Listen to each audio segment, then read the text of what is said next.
एकदम से बदले, जो कि पहले कुछ और नजर आ रहे थे।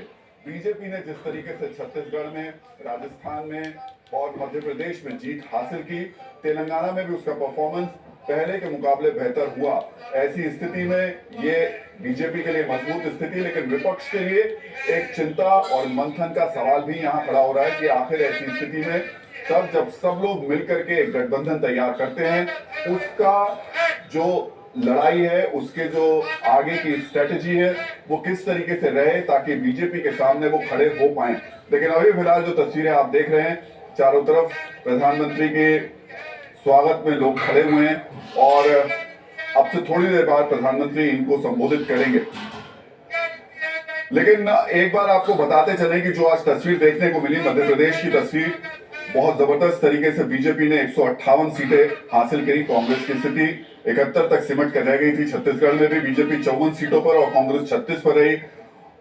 तो ऐसी स्थिति में राजस्थान में बीजेपी को 115 सीटें मिली, कांग्रेस को 70 और अन्य के खाते में 14 सीटें गई हैं। तो प्रधानमंत्री देखिए अभिवादन स्वीकार करते हुए जो कार्यकर्ता वहां पर हैं।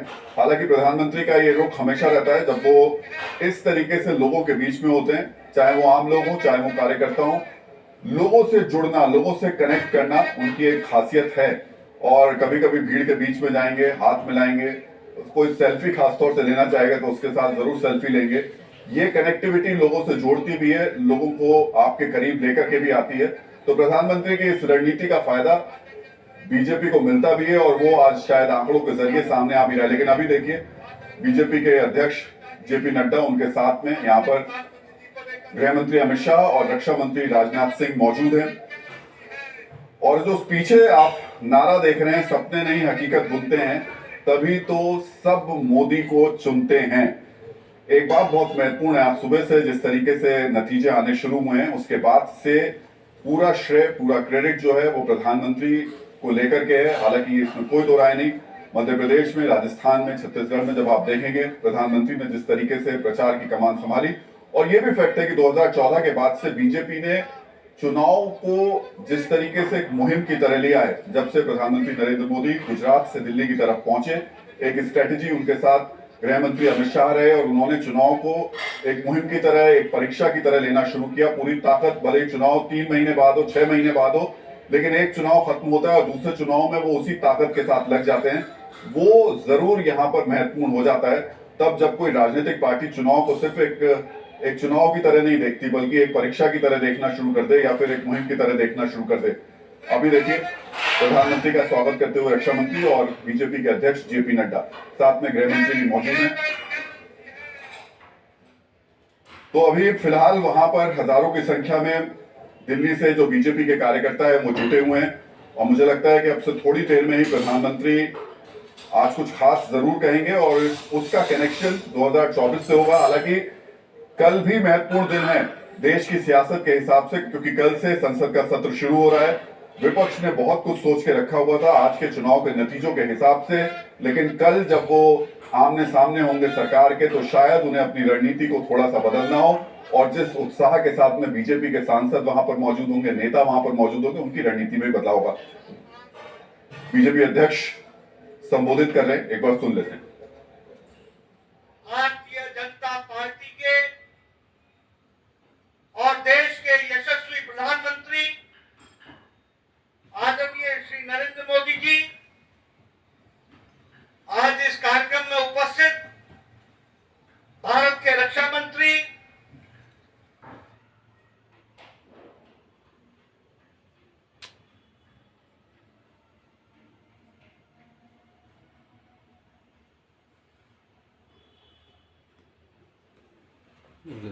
चलने दे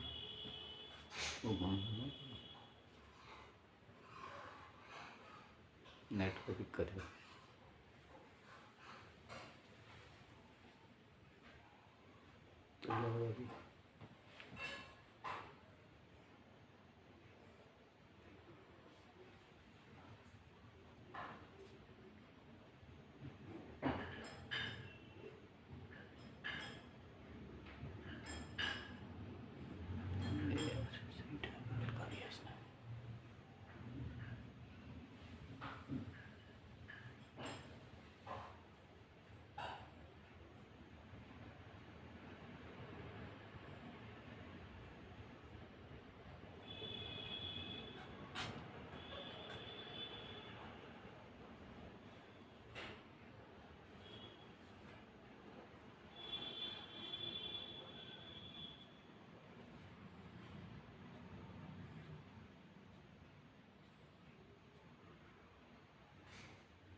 मेरे साथी,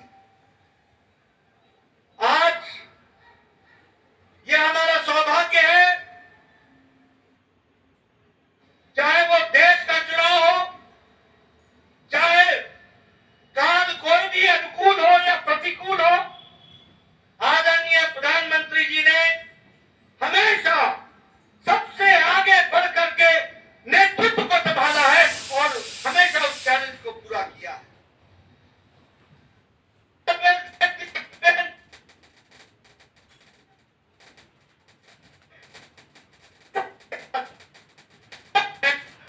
इस चुनाव के नतीजों ने दिया है, वो स्पष्ट बताता है कि देश ने समझ लिया है कि अगर कोई गांव को मजबूती दे सकता है तो वो प्रधानमंत्री नरेंद्र मोदी जी दे सकते हैं।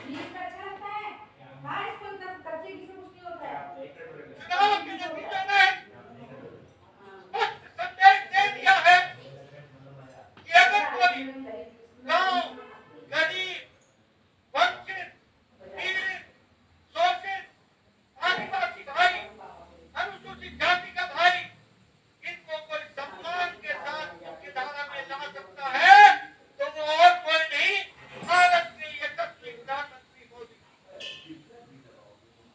और इसलिए चुनाव के नतीजों ने स्पष्ट संदेश दे दिया है कि अगर कोई गांव, गरीब, वंचित, पीड़ित, शोषित, आदिवासी भाई, अनुसूचित जाति का भाई, इनको कोई सम्मान के साथ मुख्य धारा में ला सकता है तो वो और कोई नहीं, भारत के यशस्वी प्रधानमंत्री मोदी जी। और इसीलिए चाहे महिलाओं का सशक्तिकरण हो, चाहे किसान को सम्मान देने की बात हो, चाहे युवाओं की आकांक्षाओं और आशाओं को आगे बढ़ाने का, उनके सपनों को साकार करने का काम हो, वो सबको अगर विश्वास है तो आदरणीय प्रधानमंत्री मोदी जी के ऊपर है, जिनके माध्यम से वो आगे बढ़ रहे हैं। मित्रों, कैसा हो रहा? मैं यहाँ आपको ये कहना चाहता हूँ, मिला रहे दही मिला रहे। अभी नारे लग रहे थे, मोदी जी की गारंटी, मोदी जी की गारंटी। ये चुनाव इस बात को भी स्पष्ट इंगित करता है कि देश में अगर किसी की गारंटी है तो एक ही गारंटी है, वो मोदी जी की गारंटी है।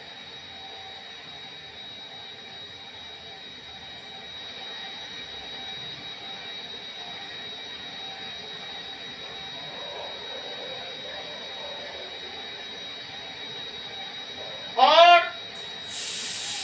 यह चुनाव के नतीजे एक और संदेश देते हैं जो स्पष्ट है कि मोदी है तो, मोदी जी है तो, ये स्पष्ट हम सबको देखने को मिलता है।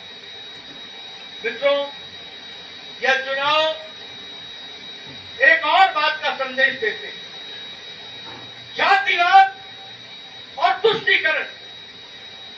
ये जिस तरीके से इंडिया अलायंस ने जातिवाद फैलाने की कोशिश, जिस तरीके से समाज को खंडित करने की कोशिश की, जिस तरीके से देश को बांटने की कोशिश की और तुष्टीकरण की, वोट बैंक की राजनीति को आगे बढ़ाने का काम किया, इन दोनों पर मोदी जी का विकास का पलड़ा भारी पड़ा है, यह भी हमको ध्यान में रखना चाहिए।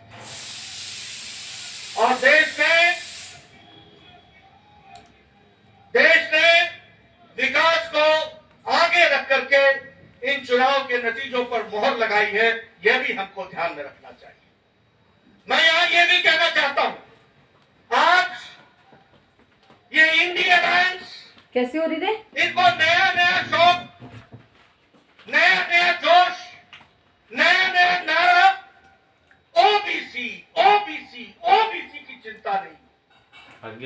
ये नए नए लोग, ये इंडिया अलायंस के लोग, ये कांग्रेस के लोग घरियाली आंसू बहाकर अरे वो आता है ओबीसी का नारा लगाते हैं ये भूल जाते हैं कि देश को ओबीसी का प्रधानमंत्री मोदी जी है, तो प्रधानमंत्री मोदी जी ओबीसी के प्रधानमंत्री रहे और सबके समाज का सबका विकास करने का प्रण लेकर, सबको साथ लेकर, सबका साथ, सबका विकास, सबका विश्वास, सबका प्रयास, इसको आगे बढ़ाने का काम किया।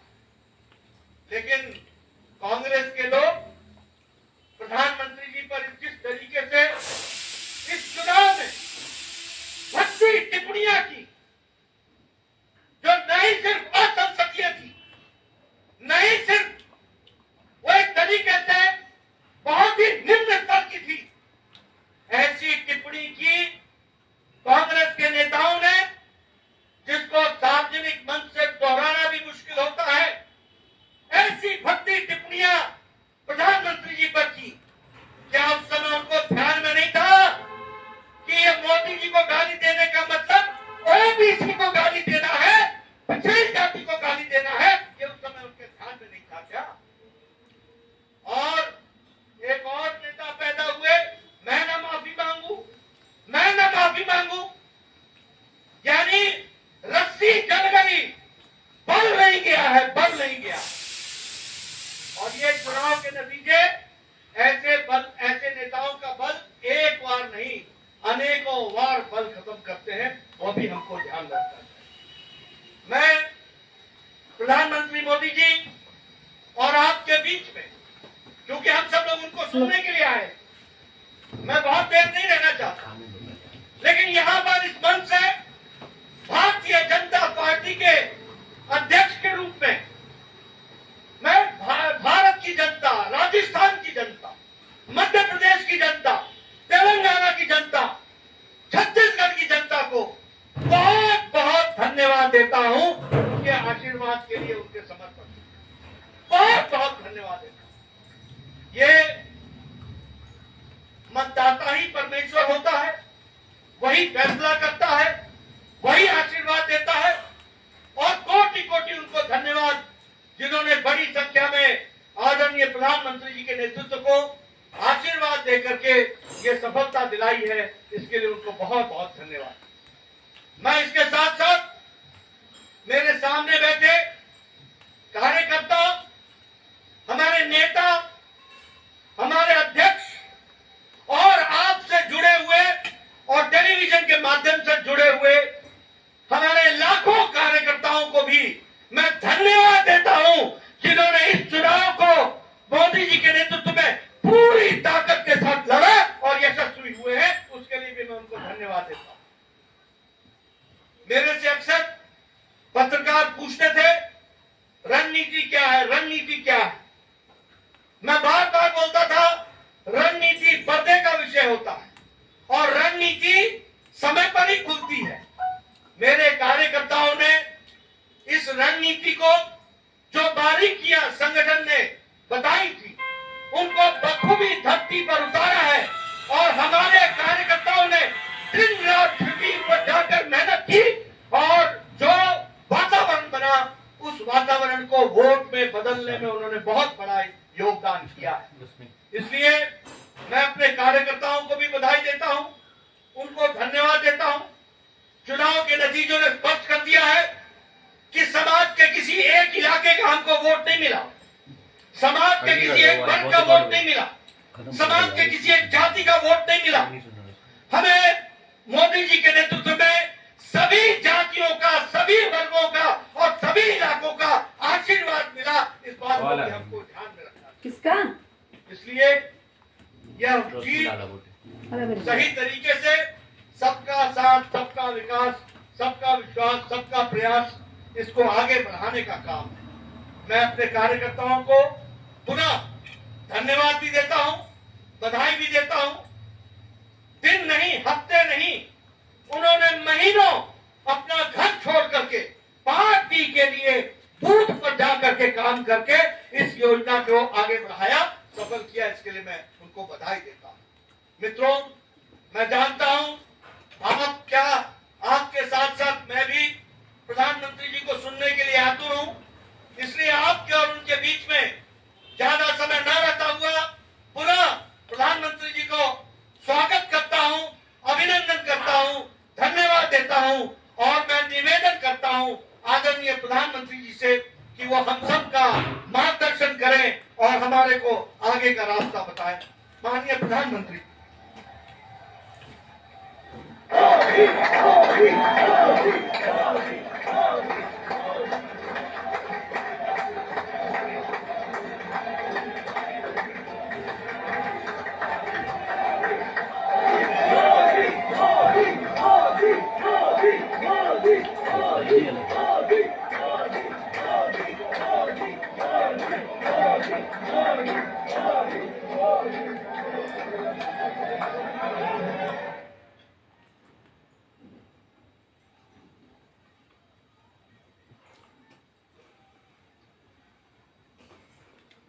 भारत माता की आवाज तेलंगाना तक पहुंचनी चाहिए। भारत माता की, भारत माता की। सब्जी और आज की विजय रोटी। हाँ हाँ ऐतिहासिक है, अभूतपूर्व है। आज सबका साथ सबका विकास की भावना जीती है। आज विकसित भारत के आह्वान की जीत हुई है। आज आत्मनिर्भर भारत के संकल्प की जीत हुई है। आज वंचितों को वरीयता के वो बनाती थी ना विचार की जीत हुई है। डालती थी इसमें बाप ने। आज भारत के विकास के लिए राज्यों का विकास, इस सोच की जीत हुई है। आज ईमानदारी, पारदर्शिता और सुशासन की जीत हुई है।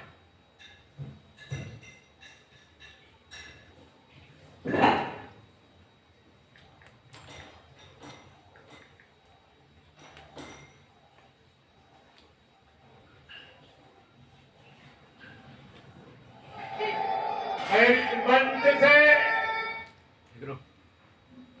और छत्तीसगढ़ के लोगों ने सभी मतदाताओं को आदर पूर्वक नमन करता हूं। मध्य प्रदेश, राजस्थान और छत्तीसगढ़ के लोगों ने भाजपा पर भरपूर स्नेह दिखाया है। तेलंगाना में भी बीजेपी के प्रति समर्थन लगातार बढ़ रहा है।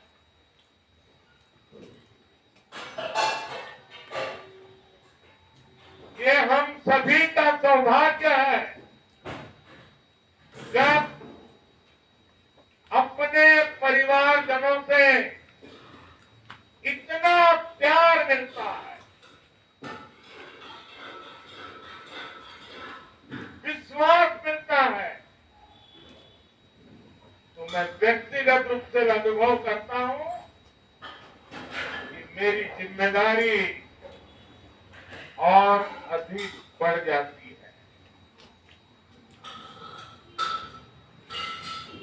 आज भी मेरे मन में यही भाव है। मैं अपनी माताओं, बहनों, बेटियों के सामने, मैं अपने युवा साथियों के सामने, मैं अपने किसान भाई बहनों के सामने, मैं अपने गरीब परिवारों के सामने उन्होंने जो निर्णय, जो बढ़ चढ़ करके समर्थन दिया है, इसके लिए मैं उनके सामने नतमस्तक हूं। इस चुनाव में देश को जातियों में बांटने की बहुत कोशिशें हुई,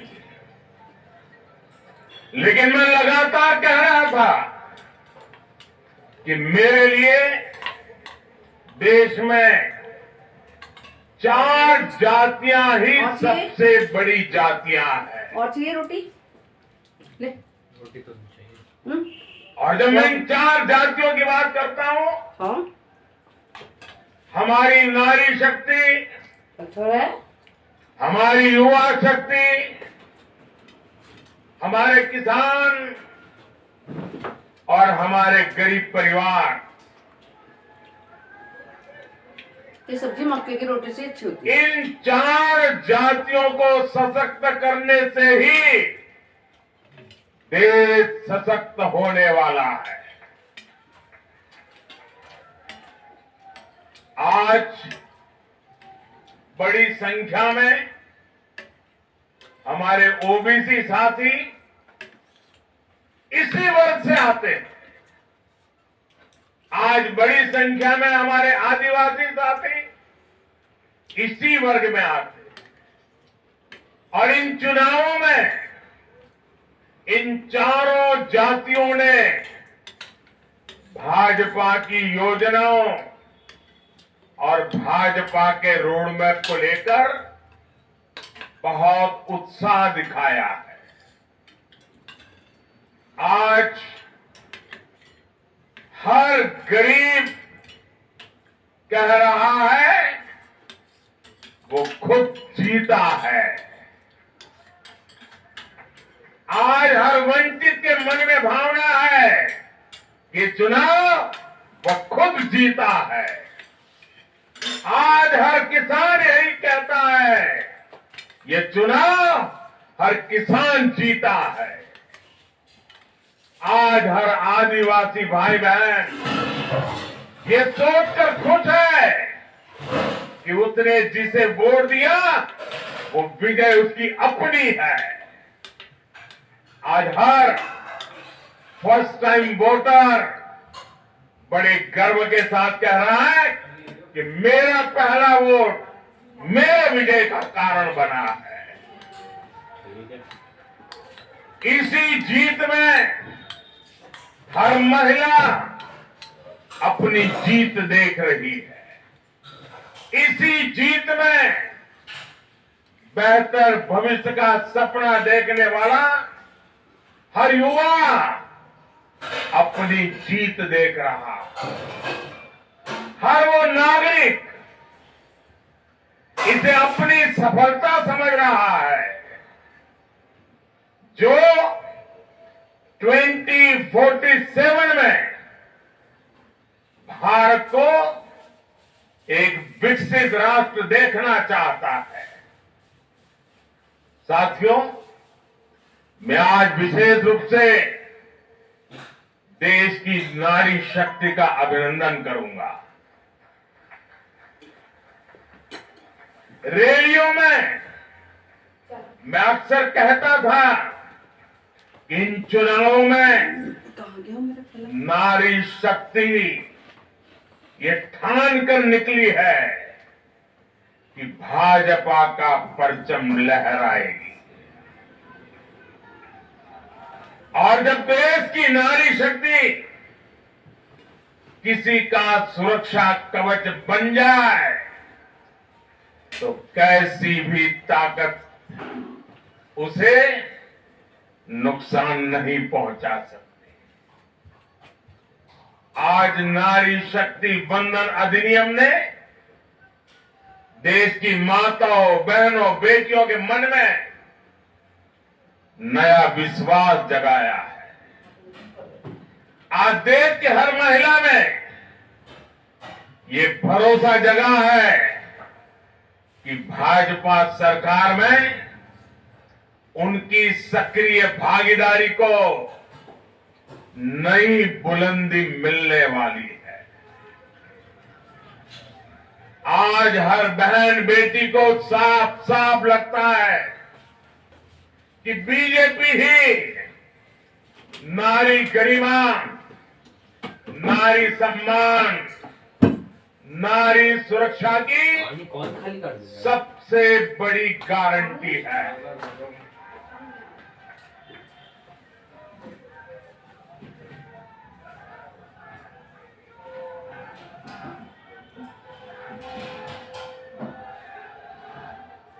उन्होंने देखा है कि बीते 10 वर्षों में भाजपा ने उन तक टॉयलेट, बिजली, गैस, नल से जल, बैंक में खाते, ऐसी बुनियादी सुविधाएं पहुंचाने के लिए कितनी ईमानदारी से काम किया।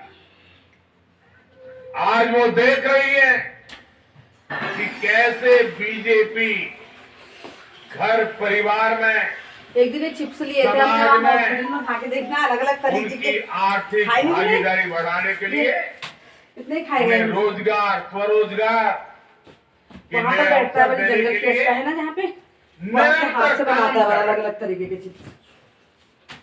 नारी शक्ति का विकास बीजेपी के विकास मॉडल का कौन कहा है मेरा?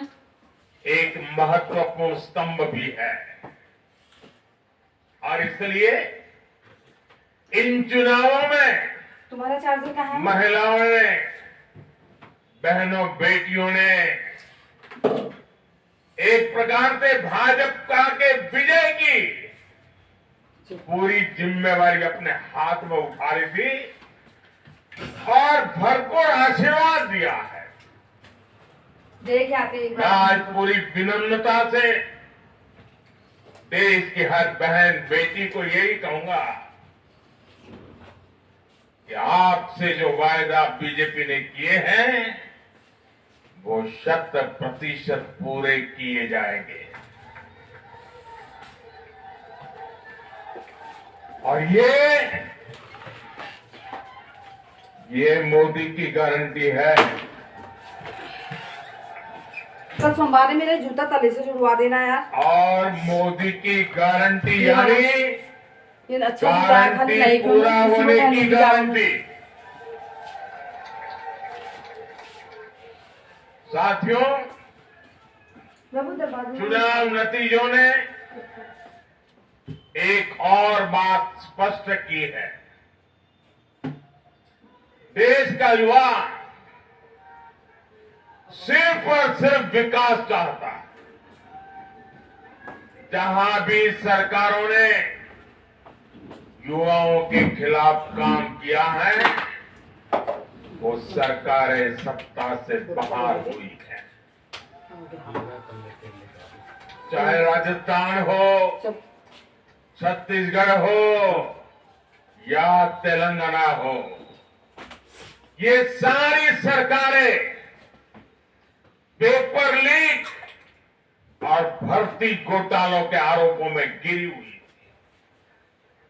परिणाम ये हुआ कि इन तीनों ही राज्यों में सत्ता में बैठे दल अब सरकार से बाहर है। आज जा रहे हैं। देश के युवा में ये भरोसा लगातार बढ़ रहा है कि बीजेपी ही उसकी आकांक्षाएं समझती है, उसके लिए काम करती है। देश का युवा ये जानता है कि बीजेपी की सरकार युवा हितैषी होती है, युवाओं के लिए नए अवसर बनाने वाली होती है। साथियों, आज देश का आदिवासी समाज भी अब खुलकर अपनी बात रख रहा है। ये वो आदिवासी समाज है जो कांग्रेस की नीतियों की वजह से 7 दशक तक पीछे रहा, जिसे अवसर नहीं दिए गए। इनकी जनसंख्या आज 10 करोड़ के आसपास है। हमने गुजरात के चुनाव परिणामों में भी ये देखा है, जिस कांग्रेस ने आदिवासी समाज को कभी पूछा तक नहीं, उस आदिवासी समाज ने कांग्रेस का सफाया कर दिया।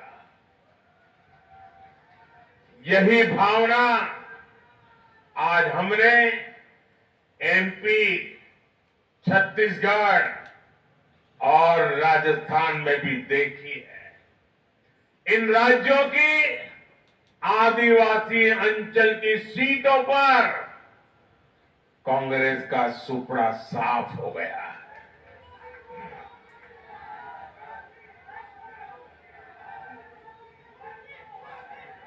आदिवासी समाज आज विकास के लिए आकांक्षी है और उन्हें भरोसा है कि इस आकांक्षा को सिर्फ और सिर्फ भाजपा सरकार ही पूरा कर सकती है। मेरे परिवारजनों, मैं आज हर राज्य के भाजपा कार्यकर्ताओं की भी सराहना करूंगा, भूरी भूरी प्रशंसा करूंगा। भाजपा और कमल के प्रति आपकी निष्ठा, आपका समर्पण अतुलनीय है। डबल इंजन सरकार का मैसेज आपने पूरी ईमानदारी से जन जन तक पहुंचाया। इसी का परिणाम आज हमें मिल रहा है। हमारे राष्ट्रीय अध्यक्ष नड्डा जी जिस प्रकार अपनी नीति रणनीति को अमल में लाए, ये विजय उसका भी परिणाम है। और चुनाव के दरमियान उनके परिवार में एक दुखद घटना घटी, लेकिन उसके बावजूद भी नड्डा जी भारतीय जनता पार्टी के कार्यकर्ता के रूप में दिन रात डटे रहे। साथियों, राजनीति के इतने वर्षों में मैं हमेशा भविष्यवाणियों से दूर रहा। मैं कभी वादे वादे और बड़ी बड़ी घोषणाएं नहीं करता, इतने साल हो गए, कभी नहीं करता। लेकिन इस बार चुनाव में मैंने अपना ये नियम भी तोड़ा था। मैंने राजस्थान में मावजी महाराज को प्रणाम करते हुए उन्हीं की धरती पर ये भविष्यवाणी की थी कि राजस्थान में कांग्रेस सरकार लौट करके नहीं आएगी। मैं भविष्यवेत्ता नहीं हूं, लेकिन मेरा राजस्थान के लोगों पर भरोसा था, वहां की जनता पर भरोसा था। और आज हम नतीजे देख रहे हैं। मध्य प्रदेश ने भी हमें फिर दिखाया है कि भाजपा के सेवा भाव का कोई विकल्प नहीं है।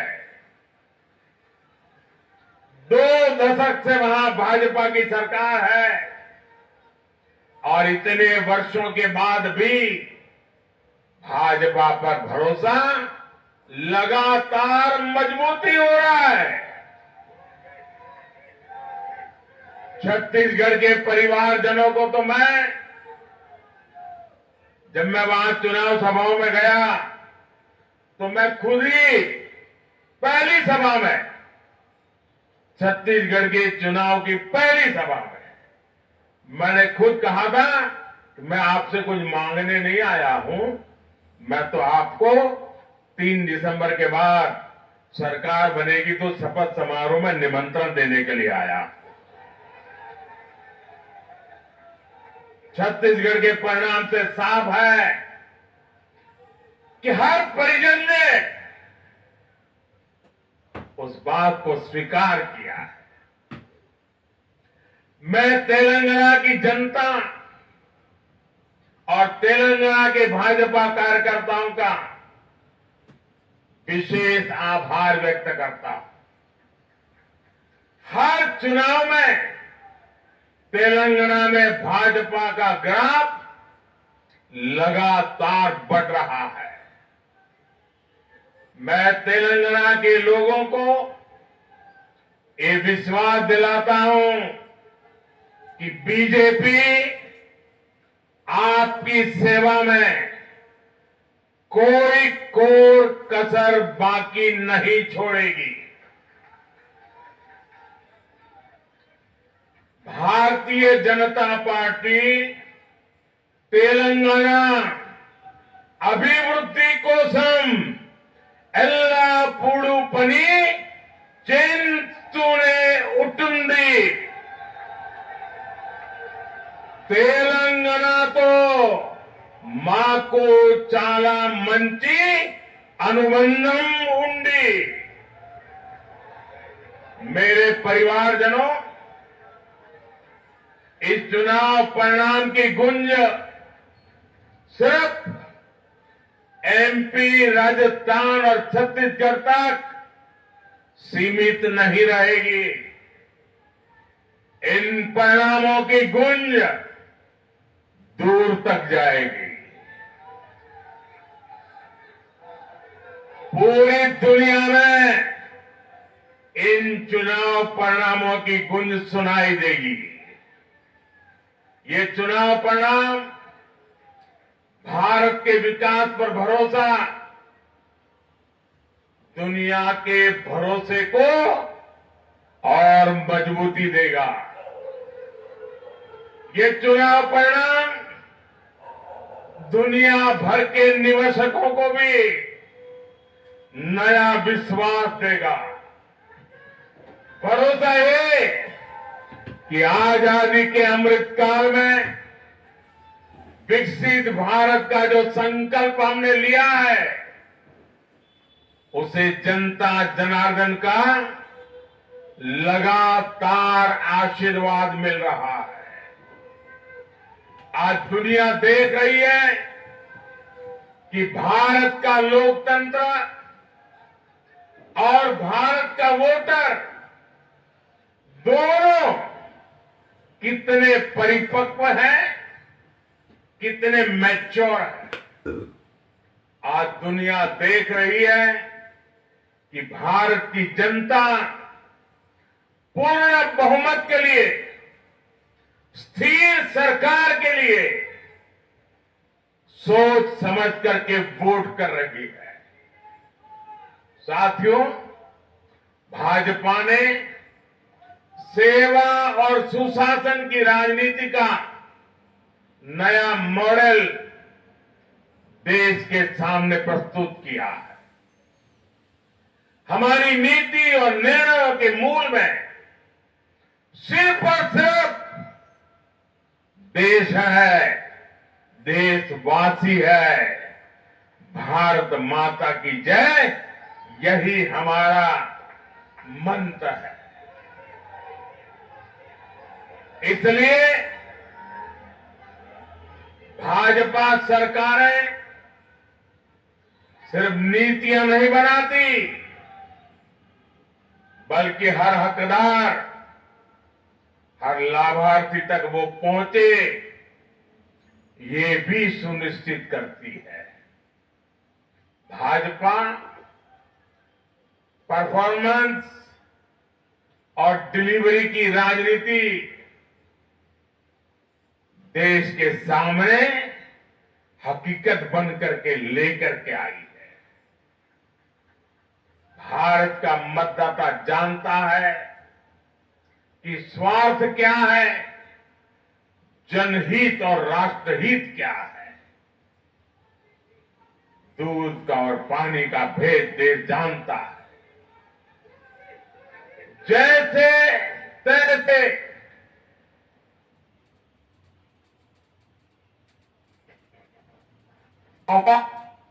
बातें करना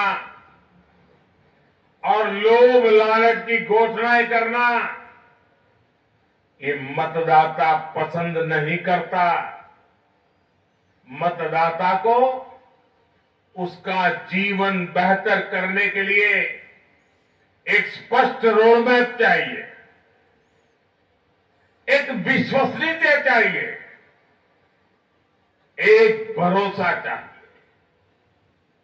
भारत का वोटर ये जानता है कि जब भारत आगे बढ़ता है तो राज्य आगे बढ़ता है, हर परिवार का जीवन बेहतर होता है। इसलिए वो बीजेपी को चुन रहा है, लगातार चुन रहा है।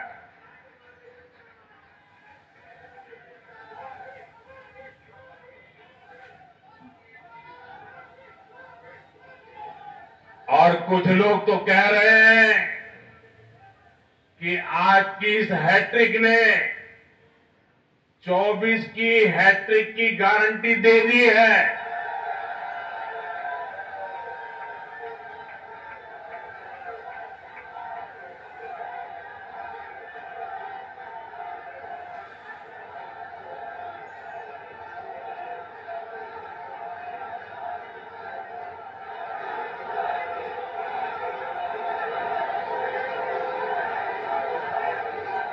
साथियों, आज के जनादेश ने ये भी साबित किया है कि भ्रष्टाचार, तुष्टीकरण और परिवारवाद को लेकर देश के भीतर, देश के हर नागरिक के दिल में जीरो टॉलरेंस बन रही है। आज देश को लगता है कि इन 3 बुराइयों को खत्म करने में अगर कोई प्रभावी है तो वो भाजपा ही है।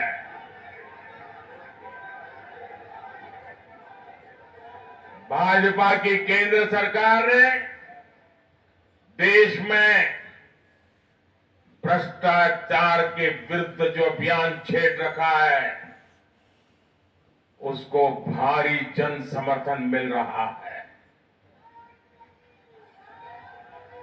ये उन दलों, उन नेताओं को वोटर की साफ साफ चेतावनी है जो भ्रष्टाचारियों के साथ खड़े होने में जरा भी शर्म अनुभव नहीं करते। उन लोगों को देश की जनता ने आज साफ साफ संदेश दे दिया है।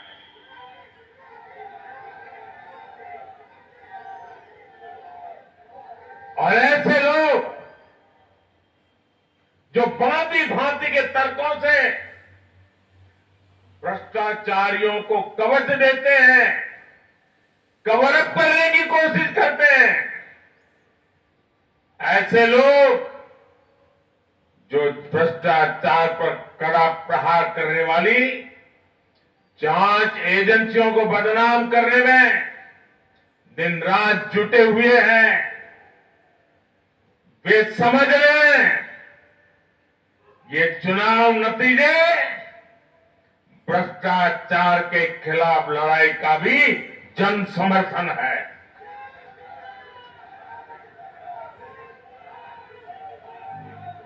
ये चुनाव नतीजे कांग्रेस और उसके घमंडिया गठबंधन के लिए भी बहुत बड़ा सबक है। सबक यह है कि सिर्फ कुछ परिवारवादियों के मंच पर एक साथ आ जाने से फोटो कितनी अच्छी निकल जाए, देश का भरोसा नहीं जीता जाता। देश की जनता का दिल जीतने के लिए राष्ट्र सेवा का जज्बा होना चाहिए और घमंडिया गठबंधन में रत्ती भर भी वो नजर नहीं आता है।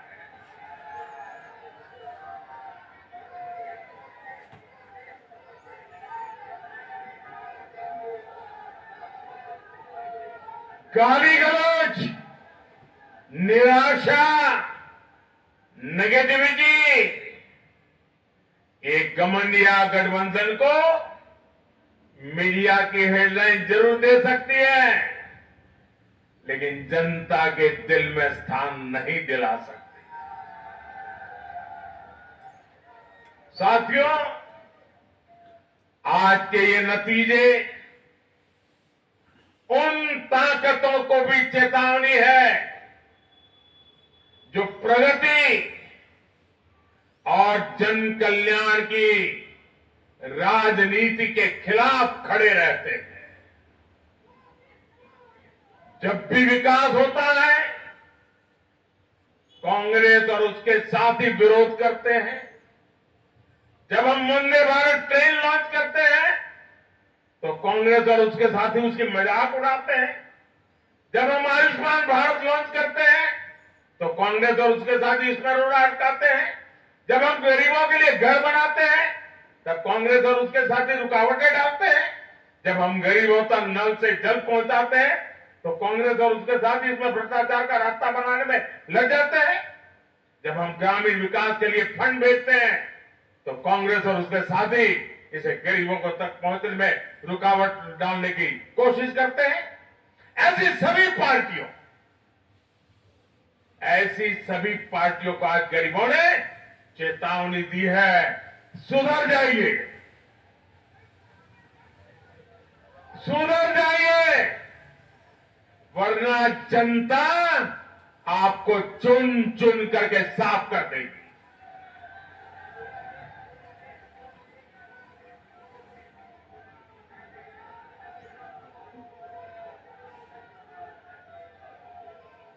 आज ऐसी पार्टियों के लिए सबक है कि केंद्र सरकार की गरीब कल्याण की योजनाओं और उनके लिए भेजे जा रहे फंड के बीच में आने की कोशिश मत करो। ये जनता का आदेश है, वरना जो बीच में आएगा उसे जनता हटा देगी। लोकतंत्र के हित में मेरी कांग्रेस और उसके साथियों को नम्रतापूर्वक सलाह है, कृपा करके ऐसी राजनीति न करें जो देश विरोधी ताकतों को बल दे, जो देश को बांटना चाहते हैं ऐसे लोगों को मजबूती दे, जो देश को कमजोर करने वाले विचारों को गति दे। साथियों, आज भारत की अर्थव्यवस्था का हर पहिया पूरी गति से घूम रहा है। कुछ लोग कह रहे थे कि विश्व में मंदी का असर भारत पर पड़ेगा, लेकिन भारत ने हर आकलन से कहीं बेहतर प्रदर्शन किया। आज भारत दुनिया की सबसे तेजी से विकसित होती आर्थिक ताकत है। आज भारत का आत्मविश्वास, भारत के लोगों का आत्मविश्वास अभूतपूर्व स्तर पर है। आज भारत में, आज देश में रिकॉर्ड जीएसटी कलेक्शन हो रहा है। कृषि उत्पादन के नए रिकॉर्ड बन रहे हैं। भारत के शेयर मार्केट पर भरोसा चरम पर है। आज भारत के निर्यात के नए रिकॉर्ड बन रहे हैं। यूपीआई ट्रांजैक्शन के नए रिकॉर्ड बन रहे हैं। त्योहारों में खरीद के नए रिकॉर्ड बन रहे हैं। गाड़ियों की सेल के नए रिकॉर्ड बन रहे हैं। आज भारत में सीमेंट प्रोडक्शन बढ़ रहा है, कोयला प्रोडक्शन बढ़ा है। आज भारत में स्टील उत्पादन बढ़ा है, बिजली उत्पादन बढ़ा है। दुनिया भर की कंपनियां भारत में मैन्युफैक्चरिंग के लिए आतुर है। हवाई यात्रा करने वालों की संख्या उच्चतम स्तर पर है। होम लोन में भी, उस सेक्टर में भी बहुत अधिक वृद्धि देखी जा रही है। साथियों, आज भारत का फिजिकल इंफ्रास्ट्रक्चर पूरी तरह से ट्रांसफॉर्म हो रहा है। आप देखिए, चारों तरफ एक्सप्रेसवे का, इंडस्ट्रियल कॉरिडोर का जाल बिछ रहा है। भारतीय रेल आज अपने ट्रांसफॉर्मेशन के सबसे बड़े दौर से गुजर रही है। आज देश में नए रेलवे स्टेशन बन रहे हैं, आधुनिक ट्रेनें आ रही हैं। गति नहीं है, संकल्प नए है। और मैं देशवासियों को कहना चाहता हूं, हर देशवासी को कहना चाहता हूं, और मैं मेरे ट्रैक रिकॉर्ड के आधार पर कहना चाहता हूं, बड़ी ईमानदारी से कहना चाहता हूं, बड़ी जिम्मेदारी से कहना चाहता हूं, आपके सपने मेरे देशवासियों, आपके सपने वो मेरा संकल्प है।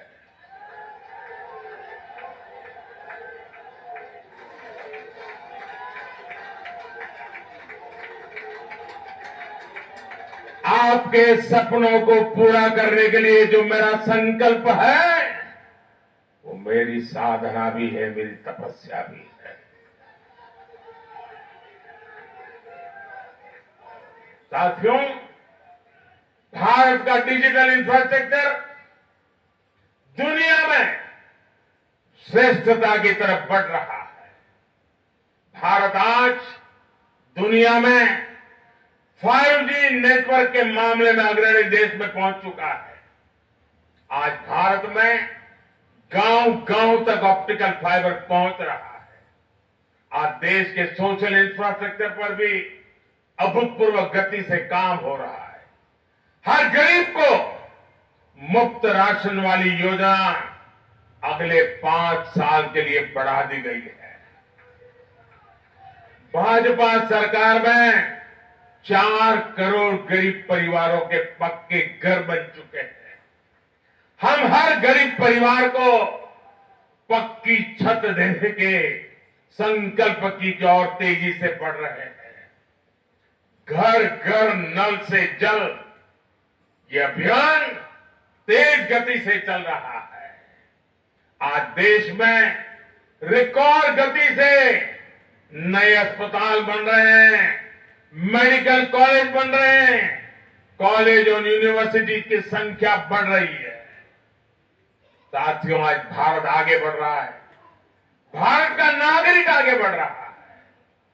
भारत के लोग इस मोमेंटम को बनाए रखना चाहते हैं। अब इससे पीछे नहीं हटना है, और पीछे हटना ये मोदी को तो कभी स्वीकार नहीं हो सकता है। भारत के लोग स्टेबिलिटी चाहते हैं, स्थायित्व चाहते हैं। भारत के लोग विकसित भारत की यात्रा को गति देना चाहते हैं। मैं देश के प्रत्येक युवा को आह्वान करता हूं, वो विकसित भारत के एम्बेसडर बने, वो विकसित भारत के संकल्पों का नेतृत्व करें।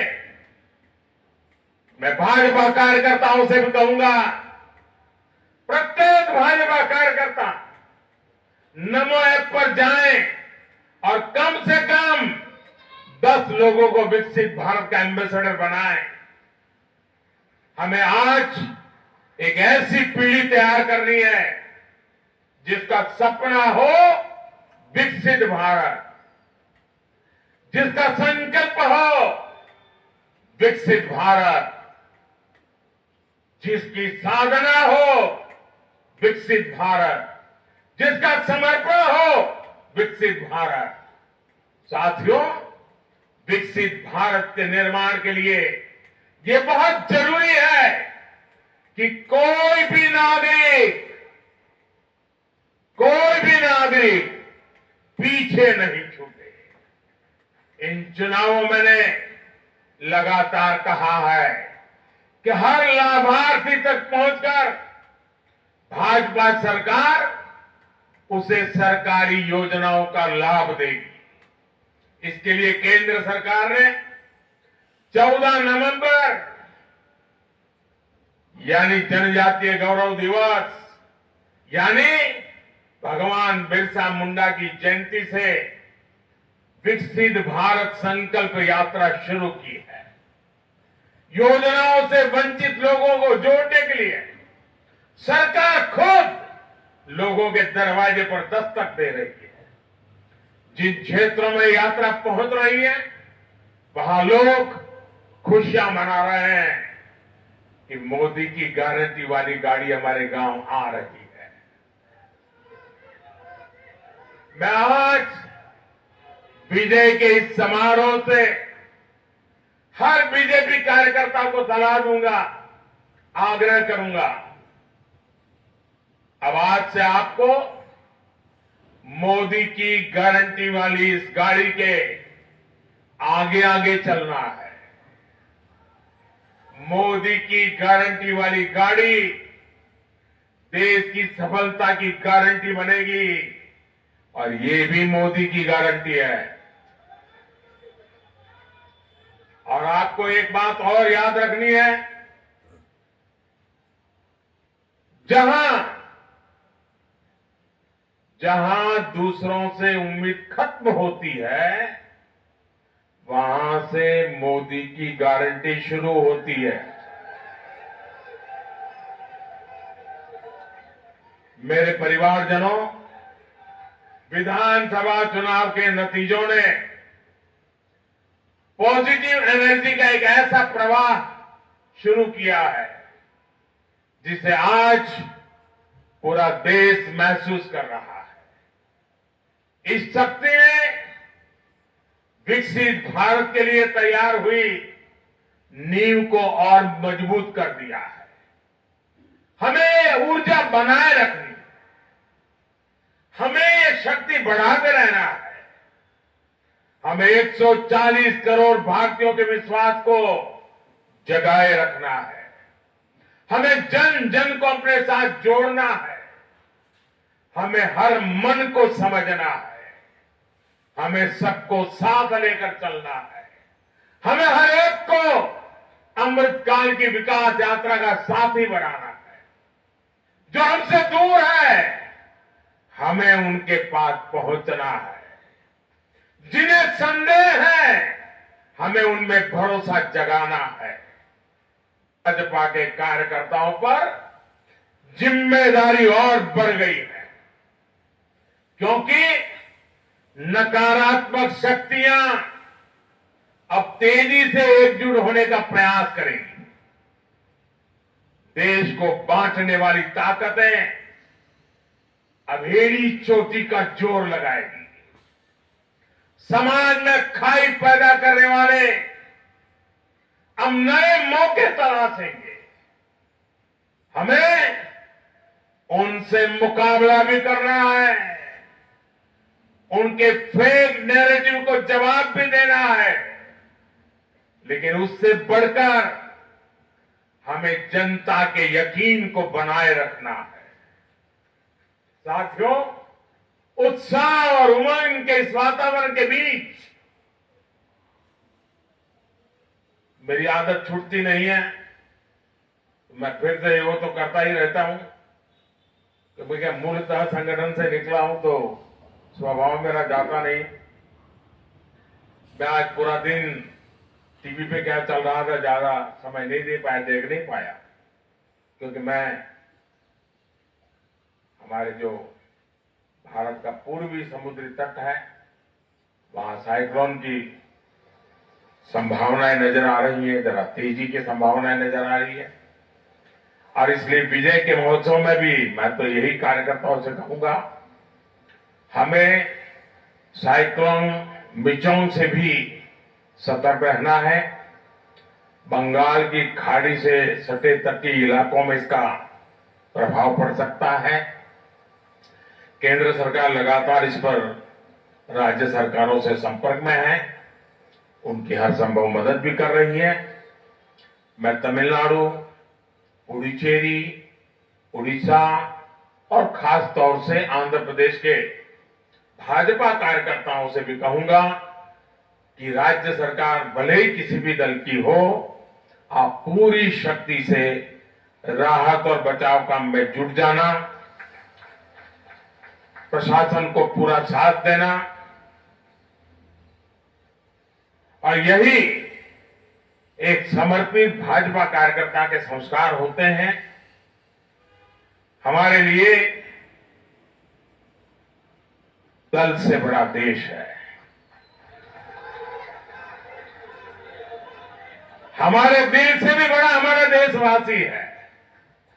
साथियों, सबके प्रयास से ही हमने अपने संकल्पों की सिद्धि कर सकते हैं। मुझे देश की अमृत पीढ़ी पर भरोसा है। हमारा लक्ष्य एक है, साधना एक है, सपना एक है। भारत विकसित होकर रहेगा, इसी विश्वास के साथ मैं फिर एक बार सभी मतदाताओं का अभिनंदन करता हूं। जो भी विजयी हुए हैं उनको शुभकामनाएं देता हूं, और हम सब मिलकर के देश के सामान्य मानवीय की आशा अपेक्षाओं को पूरा कर पाए। मैं आप सब कार्यकर्ताओं को आपके माध्यम से मैदान में जो लोग मेहनत कर रहे थे, उन सबको हृदय से बहुत बहुत बधाई देता हूं। मेरे साथ बोलिए, भारत माता की, भारत माता की, भारत माता की। बहुत बहुत धन्यवाद।